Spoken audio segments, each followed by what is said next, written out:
Hello and welcome back to another Doctor Who Big Finish audio drama review. In today's review, I'm very excited to be looking at the first volume of the 5th Doctor Adventures for 2025 in the first volume of the 12-part epic as penned by Tim Foley, which is Hooklight. Both of the volumes are available to buy now, but I did listen to the first volume a number of weeks ago, but I've listened to it multiple times to fully appreciate the story. And to be honest, if you're someone who is likely to be purchasing this box set anyway, perhaps you really like the 5th Doctor, and you may have been living under a rock for the past month or so and may have not noticed a particular cover art change for Volume 2 in particular, I recommend immediately clicking off this review and clicking Add to Cart for Volume 1 of this box set and listening to it before the plot gets spoiled, because that's what I did with this release, and I'm really happy that I didn't know the twists and turns that were coming along the way. This release is an absolute masterclass in audio storytelling, and I can't wait to talk about it in a little bit more detail. Now, often one of the unavoidable things of classic Doctor Who is the format. Splitting stories into multiple parts can often give installments traits, or even an unnatural flow, needing to reach a cliffhanger every 25 to 30 minutes. Even without listening to or watching the story beforehand, you can often know what to expect when the big reveals or plot acceleration points are going to happen. Now, when a story is penned by one writer spanning 12 parts across 2 box sets, I was really curious as to how Tim Foley would approach this one. Even within the first 30-minute part of Hooklight, this shows strong potential to throw this standard story structure completely out of the window, with an incredibly dramatic start with lots of range, including a cliffhanger intensity that I'd likely expect from part 3 of a 3-part story, and this instantly gets the episode off to a great start. What strikes me most about the early parts of Hooklight is the capability of the companions. Tegan, Adric, and Nyssa are all given something to do, which the Doctor entrusts them to carry out. It's a complete flip of the usual companion trope of getting into trouble and then just asking expositional questions. These are the Doctor and his friends, all on their own personal mission, and the Doctor is not left entirely to steer the whole ship. He needs the assistance of his friends, and they are perfectly fine to help out. I think this heightens the story's threat and the scale of the episode overall when trying to tackle this mysterious force behind the entirety of the tale. Now, Tim Foley is a brilliant writer, and I also think he's one of the best writers that I've experienced for handling a bigger TARDIS team. It doesn't necessarily mean that each and every companion is constantly present, they aren't all attached to the same location, but each of them have notable moments throughout the story which contribute fundamentally to the plot, and doing that balancing act well means that no character is underserved. Even if they're not present within the story for the same amount of time, every single scene counts. Nyssa feels fundamental to the plot directly. She's quite a focus within this story, and I expect that will continue into part 2. Meanwhile, Tegan has that leadership head on, and she also brings a fun, humorous element to the story as always, and Adric is also on his own personal mission, which demonstrates his intelligence and independence, but also the way that he looks up to the Doctor. I feel like this contributes to his overall character journey, because by making him independent, it shows the skills that he's learnt from the Doctor, but also his own traits that he brings to the table as well. It also allows us listeners to imagine lots of exciting locations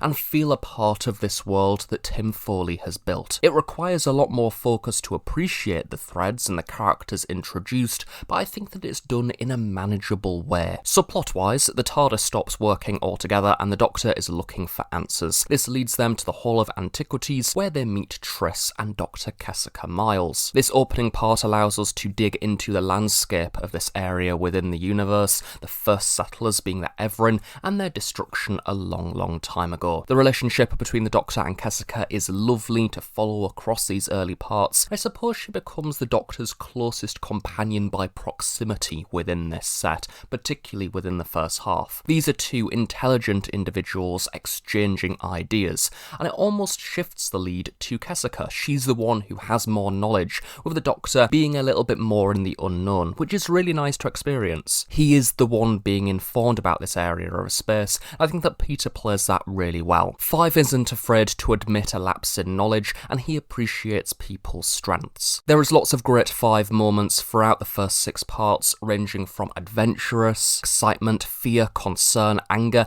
I think that Peter Davison absolutely is is on top form, and the audio format accompanied by the dialogue gives him lots of great elements to work with, building on Five's personality, I think a lot more than we really got to see on screen. Kessica is also a great example of Tim Foley's character work, where everyone feels three-dimensional, even the supporting roles. Everyone is important and has a role to play within the story. Within Volume 1, I did want to hear more from her. I hope that we get to hear more within Volume 2. That's the only downfall, really, of this box set. It's the format, because you need to commit to the 2 volumes in order to fully appreciate the narrative, because it's basically like picking up a book, reading half of it, and then not following up with the rest, which I appreciate is quite the financial commitment, but I think it absolutely pays off. And if anything, I like stories like this when done well, rather than just having aimless wanderings, because it gives the box set's overall intention. It's like a plot arc, but it's literally a whole one big story. And the world building within this episode is incredibly effective,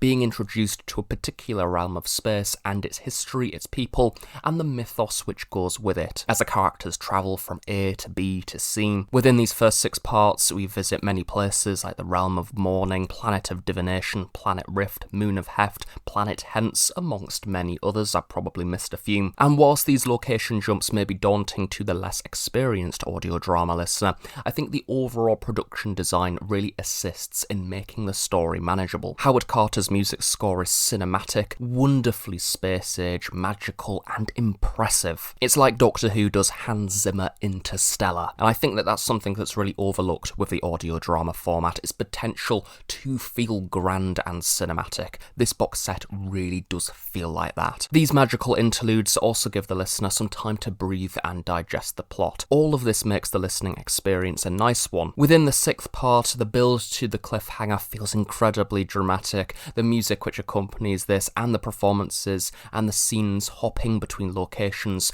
create an incredibly polished adrenaline rush which hits beat after beat. It definitely gets you prepared with the momentum for the next volume. Interestingly, I've also listened to this box set twice now, and I've listened to a few other parts of the narrative on multiple occasions after that. I think once you are familiar with the plot, this adds an additional enjoyment if you decide to re-listen, because you're less focused on following the threads and understanding the characters. It has that comforting sci-fi, fantasy, magic that Foley does so beautifully well, just like within the other Fifth Doctor story, Pursuit of the Nightjar. The story as a concept has confidence, so I could get on board with the idea on first listen. I was focused on being introduced to the characters and where the plot was going, but on that second listen, I was spotting the smaller moments, the nice lines, maybe the bits that I've missed the first time round. Ultimately, it's a really ambitious release, but it's one which really pays off, and I just hope that Part 2 continues to do so as well. Travelling without the TARDIS because it's knackered gives the story that added level of sci-fi in an otherwise rather fantasy, magical plot. It's revealed early on that the force behind the story is the Hooklight, a light which must never be lit, and this introduces a wonderfully poetic spin to the story. The light really feels like a spirit, a presence, this big unknown, that powerful thing which is filled with dread, and the Doctor fears it. He doesn't even want to be near it within the beginning of the story, which instantly gets the listener like myself a little bit worried. The Hooklight feels like a character in itself, and that is rather ominous, one of which that's all-knowing and very, very old. I expect I'll probably talk a little bit more about the Hooklight itself within Volume 2, but because the TARDIS is knackered, it also means that we're actually seeing Tegan and Nyssa in particular actually travel in spaceships from planets to planets and not the TARDIS, meaning they are travelling for long periods of time. The episode is spanning quite a long period of time, which instantly again gives the story quite a dramatic scope. In my review of Genesis of the Cybermen, I commented on the authenticity of this TARDIS team within the audio form, and this story is also set within Season 19, so it's a joy to explore that era even further. There is a real camaraderie between these companions. Nyssa is very inquisitive, emotional and sensitive. Sarah Sutton has some great moments in this first volume. Likewise, Matthew Waterhouse really gets to flourish as Adric. Again, he's intelligent, he has his own motives for self-learning,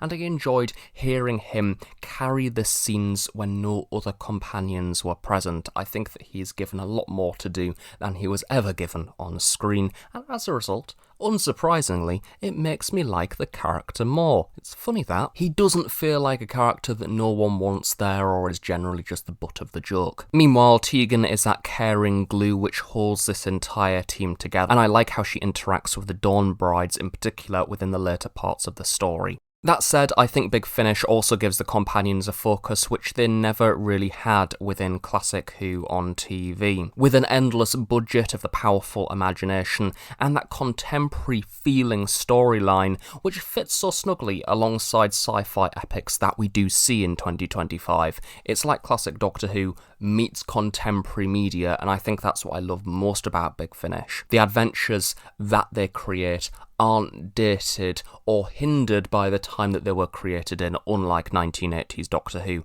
and us watching them today. There are peaceful and tranquil moments within the first half of this story, which is really calming to listen to, but there is also that danger and threat as the episode carries on. There is a great scene within part 5, beautifully played by Davison. It's so simple, yet the consequences are scary and emotional, and it was something which I didn't really expect. It definitely took me by surprise. And this is also paired with Nyssa jumping between locations within this part, which again may be a tad daunting for an audio newcomer, as it requires lots of focus to understand because she's essentially in 2 places at one time, and the dialogue kind of continues quite seamlessly. But I think by focusing on this story, the narrative moves forward at a really rapid pace, which again gives the story overall this incredibly cinematic sense of doom. Overall, I'm really looking forward to hearing how the next 6 parts play out, where the narrative goes next, and how the story builds even further